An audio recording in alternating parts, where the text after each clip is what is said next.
കഴിഞ്ഞ ലോക്സഭാ തെരഞ്ഞെടുപ്പിൽ തരക്കേടില്ലാത്ത തിരിച്ചടി നേരിട്ടയാളാണ് അജിത് പവാറും ഒപ്പം ബി ജെ പിയും. തിരിച്ചടി തിരിച്ചറിഞ്ഞ ബി ജെ പി തിരുത്തൽ നടപടികളുമായി മുന്നോട്ട് പോവുകയാണ്.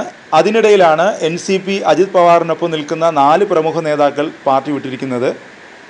പിംപ്രി ചില്വാദിയിൽ നിന്നുള്ള നേതാക്കളാണ് പാർട്ടി വിട്ടത്. ലോക്സഭാ തെരഞ്ഞെടുപ്പിൽ സംസ്ഥാനത്ത് നേരിട്ട കനത്ത തോൽവിക്ക് പിന്നാലെയാണ് നേതാക്കളുടെ കൂറുമാറ്റമെന്നതാണ് ശ്രദ്ധേയം. പാർട്ടി വിട്ട മുതിർന്ന നേതാക്കൾ ശരത് പവാറിനൊപ്പം ചേർന്ന് കഴിഞ്ഞു.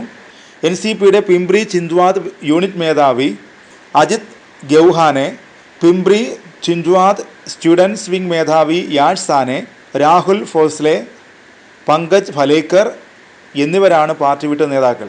ലോക്സഭാ തെരഞ്ഞെടുപ്പിന് പിന്നാലെ അജിത് പക്ഷത്തിനിടയിൽ ഭിന്നത രൂപപ്പെട്ടതായ റിപ്പോർട്ടുകൾ വന്നിരുന്നു. എന്നാൽ തൻ്റെ കൂടെ നിൽക്കുന്നവരെ പൂർണ്ണ വിശ്വാസമാണെന്ന് പ്രതികരിക്കുകയായിരുന്നു അജിത് പവാർ. മഹാരാഷ്ട്രയിലെ കനത്ത തോൽവിയിൽ NCP അജിത് പവാർ പക്ഷവുമായി BJP സഖ്യം ചേർന്നത് അബദ്ധമായെന്ന് RSS വിമർശിച്ചിരുന്നു. NCPയുമായുള്ള ബന്ധം BJPയുടെ ബ്രാൻഡ് മൂല്യത്തെ ബാധിച്ചു. NCP അജിത് പവാർ പക്ഷം ഒരു രീതിയിലും മാറ്റങ്ങൾക്ക് വിധേയമാകാത്ത പാർട്ടിയാണെന്നുമായിരുന്നു വിമർശനം.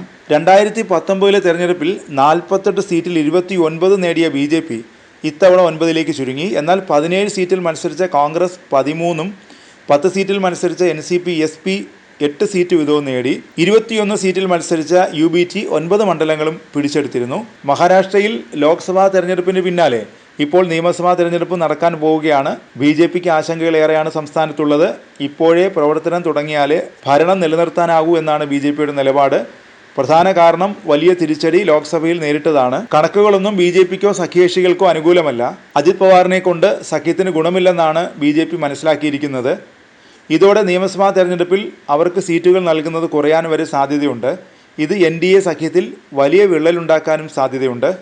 ഓരോ മേഖല തിരിച്ചു നോക്കുമ്പോഴും മഹാരാഷ്ട്രയിൽ നിയമസഭാ തെരഞ്ഞെടുപ്പിൽ BJP വലിയ ഷോക്ക് നേരിടേണ്ടി വരുമെന്നാണ് സൂചനകൾ. പശ്ചിമ മഹാരാഷ്ട്ര, വിദർഭ, മറാത്ത്വാഡ എന്നീ 3 മേഖലകളിൽ ഇന്ത്യ സഖ്യം മുന്നിലെത്തി. പശ്ചിമ മഹാരാഷ്ട്രയിൽ ഇന്ത്യ സഖ്യത്തിന് 47.8% വോട്ട് ലഭിച്ചത്. NDA 43.2% ഒതുങ്ങി.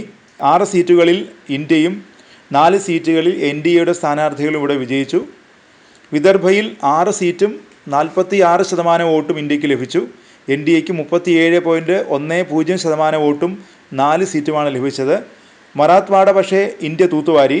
ഇവിടെ 9-ൽ 8ഉം ഇന്ത്യ സഖ്യത്തിനാണ്. 44.7% വോട്ട് ഇവർക്ക് ലഭിച്ചു. ഒക്ടോബറിലായിരിക്കും മഹാരാഷ്ട്രയിലെ തെരഞ്ഞെടുപ്പ് നടക്കുക. ഹരിയാന നിയമസഭാ തെരഞ്ഞെടുപ്പും അതിനൊപ്പം തന്നെ നടന്നേക്കും. BJP മഹാരാഷ്ട്രയിൽ മുതിർന്ന നേതാക്കളെ തെരഞ്ഞെടുപ്പ് ചുമതല ഏൽപ്പിച്ചിട്ടുണ്ട്. ഇത് ഭരണം നിലനിർത്തുക എന്ന ലക്ഷ്യത്തോടെയാണ്. മഹാരാഷ്ട്രയിൽ കേന്ദ്രമന്ത്രി ഭൂപേന്ദ്ര യാദവിനെയാണ് തെരഞ്ഞെടുപ്പ് ചുമതലകൾ ഏൽപ്പിച്ചിരിക്കുന്നത്. ഒപ്പം റെയിൽവേ മന്ത്രി അശ്വനി വൈഷ്ണവിനും ചുമതലയുണ്ട്. 2019 BJPക്ക് മഹാരാഷ്ട്ര തെരഞ്ഞെടുപ്പിൽ വിജയം നേടിക്കൊടുത്തതിൽ ഇവർ 2 പേരും നിർണായക പങ്ക് വഹിച്ചിട്ടുണ്ട്. തോൽക്കേണ്ട തെരഞ്ഞെടുപ്പാണ് ഇവർ അനുകൂലമാക്കിയത്. ഏക്നാഥ് ഷിൻഡെയുടെ ശിവസേനയ്ക്കും അജിത് പവാറിൻ്റെ NCPക്കുമാണ് ഇവ ഏറ്റവും നിർണായകം.